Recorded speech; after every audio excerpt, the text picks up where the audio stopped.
அப்புறம் இந்த தற்கொலை தற்கொலைன்னு நான் யாரு அவங்கள எல்லாம் சொல்லல. இந்த தற்கொலைன்றது வந்து அவரால் வந்து பொறுத்துக்க முடியல.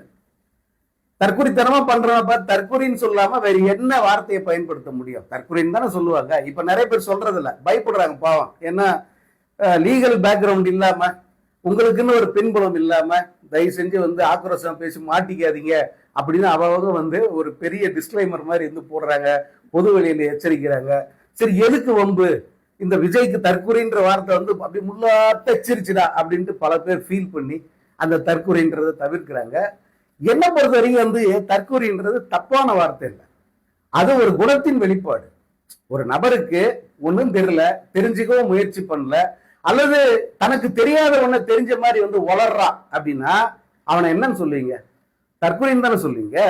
அப்படிப்பட்ட நபர்கள் வந்து நிறைய இருக்காங்க. அப்படிப்பட்டவர்களால் ஓட்டு போடப்பட்டு இங்க வந்து உட்காந்துட்டாரு அவரு. அதனால ஓட்டு போட்டவங்க எல்லாம் திட்டுறீங்களான்னா ஆமாங்க, திட்டதான் செய்வான். ஏன் அவனை வந்து பாராட்டணும்? இப்பவும் சொல்றேன், அவன் அவ்வளவு பேர் தற்கொலை தான், தற்கொலை தான். ஏன்னா எது நல்லது, எது கெட்டது, எது தொடர்ந்தா நம்ம மாநிலம் நல்லா இருந்திருக்கோம், எது தொடர்ந்தா நம்முடைய வாழ்க்கை வந்து சேஃபா இருந்திருக்கும் அப்படிங்கிற அறிவு கொஞ்சமும் இல்லாம ஒரு நடிகர் அவர் சொன்ன பொய்களை வந்து முழுசா நம்பி ஓட்டு போட்டு தேர்ந்தெடுத்து முதலமைச்சர் சீட்டை உட்கார வச்சீங்கள, நீங்க எல்லாம் தற்கொலை இல்லாம வேற இல்ல. நீங்க என்ன ஆச்சரியக்குறி?